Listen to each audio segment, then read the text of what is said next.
All of us in our life, and especially in the last few years, we got to know very good and beautiful sentences. Yellow words that look very beautiful, but do not have an important meaning and do not help us. Like motivational content and yellow psychology that says, don't pay attention to other things and only pay attention to what you can do. Close your eyes and assume everything is fine. But there is always something at the bottom of our hearts that cannot be ignored. Maybe it has happened to you that sometimes you try harder but the result is not right, and this is where you think the problem is yours, and your self-confidence may be taken from you. Because at times like this, a person compares himself with others, and this incident causes the appearance of other people's lives. Let's compare with our inner self, and we usually ask ourselves this model question: why can't I deal with real problems? Why do I give up when things get tough? Why can't I learn from my mistakes and use them to my advantage? How should I know myself better? What should I do to forgive myself and the people around me so that I can live a better life? These are questions that if we can answer correctly, our lives will change. So today, with the help of Carl Jung, the great psychologist who, according to many, is the second father of psychology in the world after Sigmund Freud, we are going to answer these questions. Something that might scare us, but I promise you that it will make you stronger. And I'm sure if you listen to the end of this video today, you can easily solve at least 80% of your life's problems. Most people are afraid to be themselves. They are afraid that their weak parts will accept themselves, because these parts lower their self-confidence, and it makes them sad. That's why they create an ideal image of themselves in their subconscious. A fragmented picture of the past for themselves, where they leave only the parts of the past that they accept, and in the subconscious, they ignore and suppress those parts that they don't like. In psychology, Carl Jung calls this repressed part the shadow. You heard right. The name casts a shadow over this character. Now that it has a name, we can talk about it more easily. This shadow is my personality, things about ourselves that we cannot love, things we can't communicate well with. Shadow does not equal being unclean, things that people never prefer to face. This can be fear of a terrible tragedy, fear of losing someone, or even a love and emotional failure. It doesn't matter. Darkness is something that people don't like to face. I'm not sure what your shadow is, dear ones, but I know we have to face it. Let me give you an example to help you grasp the story. Assume, for example, that you have made a few excellent meals and that your cooking is reasonably decent and that you believe I am a brilliant chef. Now that you've met a few folks, they can tell you that we have a group where we all cook together. Over the weekend, we get together and talk about food. Now I have a question for you. Will you attend that gathering? You have two options. The first is that you don't want to face problems in your work because you know you're a really powerful chef, and because you're not addressing your own shadow, you start repressing it. Going to the group isn't intriguing for that reason, since it can make you realize it. That you are not the finest chef does not make you stronger in the cooking field because you are unwilling to accept criticism. The second method is to admit that you have shortcomings and faults in one area, so you gather the cooking and utilize their criticisms to better your own. Which of these options would you prefer? If you opt to deal with the shadow, it may take some convincing, but the end result is extremely wonderful, as you learn 2 new strategies for cooking more deliciously. This will bring you one step closer to becoming the best cook. You have now acknowledged that you are not the best, which allows you to go forward.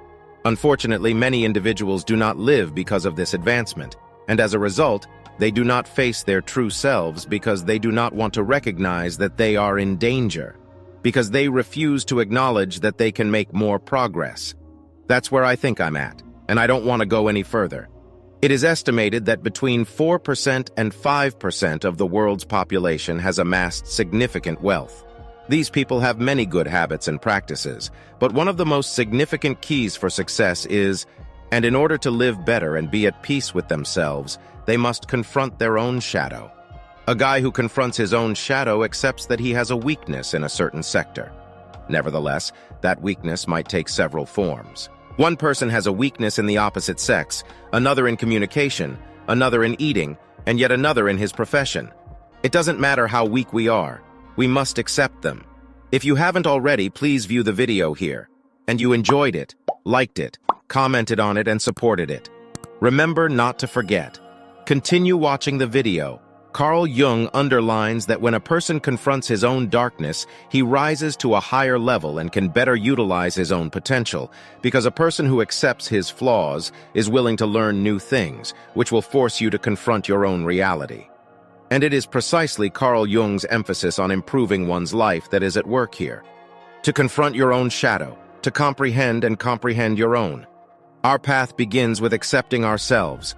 Only when we attain our full potential will we be able to embrace and cherish the dark side of ourselves, accept the negative parts of our lives, and become someone we never dared to be before. It all depends on us. Friends, I have a question for you. Do you want to acknowledge the dark side of your own life, or do you want to keep it hidden? Which would you prefer? Failure in reality or success in hypotheses? And I implore you to respond to this question regardless of your age, circumstance, or point of view. I'm not sure if you've heard the story about the big fish and the small tanger, but I'll tell it here. If you run out of small fish and instead go to the market and buy a huge fish that's big, when you drop that fish in, it comes to itself and you see how big I'm. This produces a false sense of self-confidence. He believes he knows everything and refuses to embrace better things. If the same fish were trapped in the ocean, it would most likely be the smallest fish in the ocean. People who are afraid of their own shadow. There are little fish in a small pond who believe they are large fish. You will be able to improve your life if you choose. To get better and look for more things, you must first recognize that you are a small fish in a huge equinox. This is a quality shared by persons who identify as philosophers.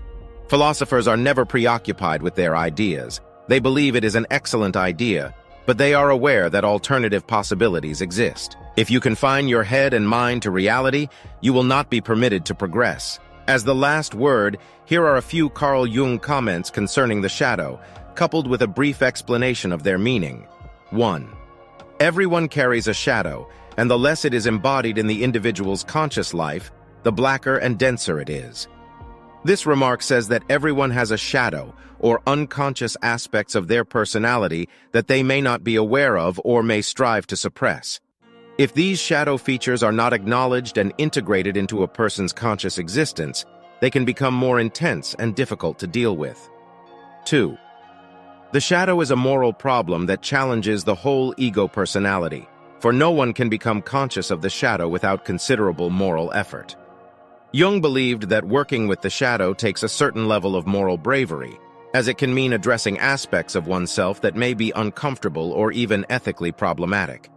It can be a difficult process, but ultimately leads to better self-awareness and personal progress. 3. Knowing your own darkness is the best method for dealing with the darknesses of other people. This remark says that through recognizing and integrating our own shadow characteristics, we become more equipped to understand and empathize with others who may be battling with their own unconscious elements. By doing so, we can create more compassion and connection with others. 4. The largest and most essential problems of life are all fundamentally intractable. They can never be solved, but only outgrown. Jung argued that some parts of the shadow, as well as other psychological issues, may be fundamentally intractable. Instead of striving to solve problems, he proposed that we focus on outgrowing them, or building a larger capacity to deal with them in a more conscious and integrated way. This demands constant personal growth and development. If you like watching this video, please click on it and leave a comment. To view more stuff from this hand, subscribe to the channel right now and turn on the bell, so that when you publish a new video, you'll be the first to see it and finally appreciate it.